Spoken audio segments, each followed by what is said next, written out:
What is the square root of 1,500? I-type yun, 1,500. Round of 39. Pila? Round of 39 39. daw. Sakto? Round of Do. Correct. Correct. Alam mo ba na parang calculator ang utak ng batang ito? Viral ngayon sa social media si Lee Axel Avila, isang siyam na taong gulang mula sa Cebu dahil sa pambihira niyang galing sa math. Kahit mahihirap na tanong gaya ng square root, nasasagot niya sa ilang segundo lang gamit lang ang kanyang isipan. Walang papel, walang calculator, kaya naman napabilib ang mga turistang bumisita sa lugar nila. Panoorin natin ang nakakabilib na talino ng batang ito. Again, next. Oh my God. Square root of 3,400. 3,458. 58 daw yun. Sakto? Do. Again, next. Square root of 6,050. 6,050. 79. 79 daw.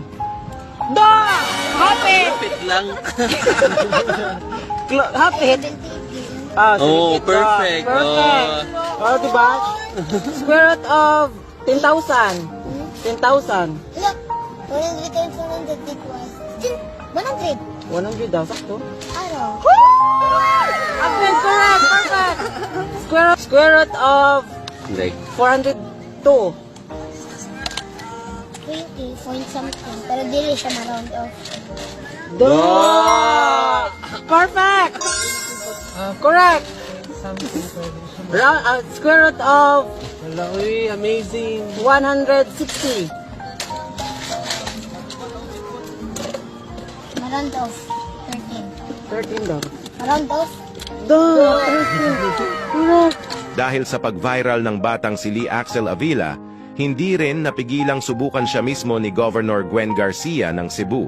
Binigyan siya ng ilang tanong tungkol sa math at sa gulat ng lahat, pati ng gobernadora, nasagot niya lahat ito ng tama at mabilis. Kitang-kita sa mukha ni Governor Gwen ang paghanga sa husay ng bata. Talagang pambihira ang talino ni Lee Axel. Panoorin natin. Isa may bride ninyo, Bel. Ako, nakabayaran ako. At saka, square root? Bidaw, what is the square root of 88? 88. 9 point something. Di man siya perfect square.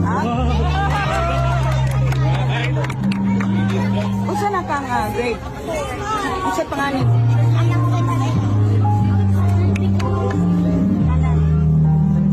Ikay first honor sa iyong kwan.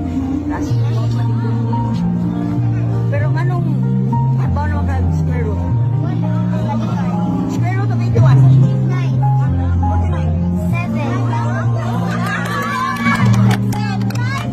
Square root of 125? 144. 135? 135. Around of 125. 11 point something.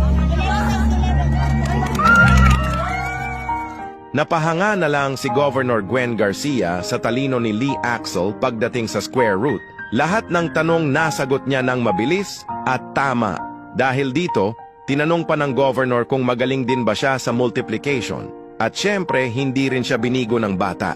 Tinesting siya at mabilis din niyang nasagot ang mga tanong. Kanang multiplication, may ba? Depende. 9 times 9? 81 times 2. 1 time. So, 162. Plus 3. 165. Minus 5. 160. Divided by 2. 80.